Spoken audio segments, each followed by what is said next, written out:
Comment la maladie se manifeste dans les poumons, comment les poumons infectés réagissent-ils, pourquoi sommes-nous si impuissants? J'en parle avec Dr Jean-François Lisée, pneumologue intensiviste au service des soins intensifs du CHUM. Bonsoir, Dr Lisée, merci d'être là pour nous. Bonsoir, Mme Dussault, ça fait plaisir. Oui, je vais quand même donner les chiffres d'aujourd'hui, si vous voulez bien, le tableau, parce que dans ces chiffres, on a quand même 1629 cas de gens contaminés, 8 morts, mais il n'y a que 106 hospitalisations pour le moment, alors qu'on a quand même 6 000 lits disponibles. Mais parmi les 106 cas, il y a 43 cas de soins intensifs. Ça, Dr Lisée, ça rejoint le profil des patients que vous soignez. Alors, peut-être nous dire, Dr Lisée, un peu, qu'est-ce qui se passe dans les poumons? Les autres témoignages qu'on a pu entendre au fil des jours, c'est à quel point ça faisait mal dans les poumons. Qu'est-ce qui se passe? Eh bien, en fait, le coronavirus qui est responsable de la COVID-19, la pandémie qu'on vit actuellement, est un virus connu des Québécois. Presque 10 des rhumes qu'on subit l'hiver habituellement sont dus au coronavirus. Cependant, ce coronavirus-là a eu des mutations et a une forme qui cause effectivement une maladie sévère chez une certaine proportion de patients. On parle parfois jusqu'à 15 des patients hospitalisés qui développent un syndrome aigu de détresse respiratoire. Et ces patients-là, effectivement, ont besoin d'aller aux soins intensifs et souvent d'être mis sur respirateur. Alors, c'est l'inhalation du virus. Le virus se tient dans des petites particules, des petites gouttelettes qui sont inhalées par notre système respiratoire, se rend jusque dans nos poumons. Et là, le virus va rentrer dans nos cellules pulmonaires et vont les détruire et causer une réaction inflammatoire. Notre système immunitaire va réagir à ça.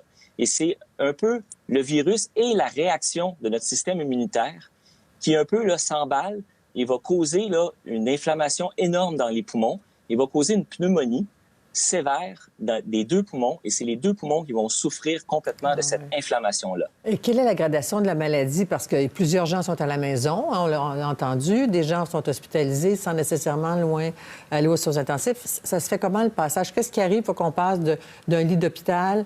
Est-ce que dans un simple lit d'hôpital, on a déjà de l'assistance avec oxygène ou c'est seulement aux soins intensifs? Alors, effectivement, la force d'attaque du virus peut varier dans un des symptômes, comme vous avez décrit, de fièvre, toux, rhinorrhée, donc écoulement nasaux, et également douleur musculaire. On sent comme vraiment un bon virus, un bon rhume, jusqu'à même une bonne grippe, on pourrait dire. Et ça peut aller jusqu'à être hospitalisé avec de l'oxygène, effectivement. Et le virus peut aller jusqu'à nous emmener aux soins intensifs, être mis sous un respirateur et une respiration artificielle. Pourquoi les gens ont différents types de symptômes et de sévérité? C'est probablement dû à des facteurs génétiques. On sait que les patients plus âgés, on sait que les patients atteints de maladies chroniques qui présentent déjà un état de santé fragile sont plus à risque de développer une sévérité chez cette pathologie-là. Mais on a vu des jeunes aussi. On sait qu'il y a des jeunes dans la trentaine. Il y a un adolescent qui est mort à Los Angeles. Donc, ça attaque aussi des jeunes. Est-ce que c'est parce qu'ils vapotent? Est-ce qu'ils fument? On ne sait pas trop. Donc, ce serait génétique, là. Bon, c'est imprévisible et il n'y a pas de traitement autre que l'assistance respiratoire, c'est ça? Actuellement, il n'y a pas de traitement. Effectivement, il y a des jeunes. Possiblement que ces personnes-là pourraient peut-être avoir une génétique plus favorable au virus. Actuellement, le virus étant nouveau, il est différent de celui qu'on a connu dans les épidémies de 2003 du SRAS. Alors, ce virus-là nouveau, on n'a pas les réponses à ces questions-là, mais est-ce qu'il serait possible que ces gens-là avaient peut-être une prédisposition génétique? Oui. Peut-être. C'est certainement pas relié, en tout cas, au vapotage actuellement, ça, je peux vous garantir. Il y a un grand débat entourant l'accessibilité aux masques. Je pense que l'assistance respiratoire, on avait 900 équipements.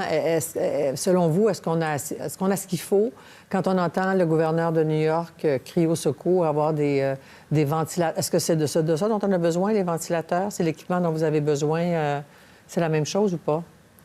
Oui, effectivement, on a besoin de respirateurs pour les cas sévères aux soins intensifs, ça c'est clair.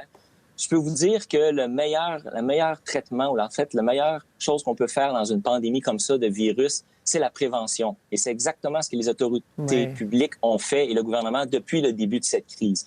Et je pense qu'on espère avec ça déjà d'avoir réduit la propagation du virus. Par la suite, les gens qui seront atteints, on sera prêt, le système de santé, à faire face à la musique, si vous me permettez l'expression. Tous les hôpitaux actuellement sont en état d'alerte. Tous les unités de soins intensifs. Chez vous aussi? Le nôtre aussi. Ouais. Chez nous aussi. Chez nous, on est en état d'alerte. On est prêt. On a fait des simulations. En avez-vous des patients actuellement?